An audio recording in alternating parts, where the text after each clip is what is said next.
আমরা কেন আল্লাহকে দেখতে পাই না? মানুষের পক্ষে কি আল্লাহকে দেখা সম্ভব? আসসালামু আলাইকুম ওয়া রাহমাতুল্লাহ।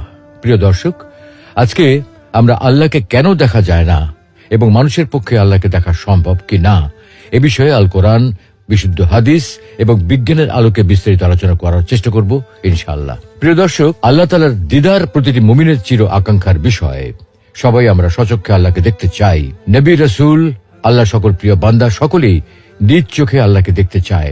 যে আল্লাহর জন্য এত সিজদা, এত আনুগত্য, এত ভালোবাসা, সেই আল্লাহকে না দেখতে চায় কে? তাই মুসা আলাইহিস সালাম নিজ চোখে আল্লাহকে একটি বার দেখার আকুতি জানিয়েছিলেন।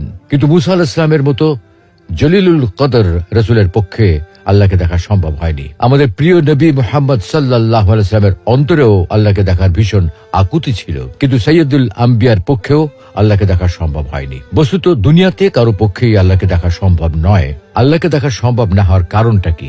প্রিয় দর্শক, এই পৃথিবী এবং মহাবিশ্বে বাস্তবে যা কিছু আছে, যে সকল পদার্থ এবং শক্তি আছে, যেগুলোর অস্তিত্ব বাস্তবে বিদ্যমান আছে, আমরা কিন্তু সেগুলোর সবকিছু চোখে দেখি না।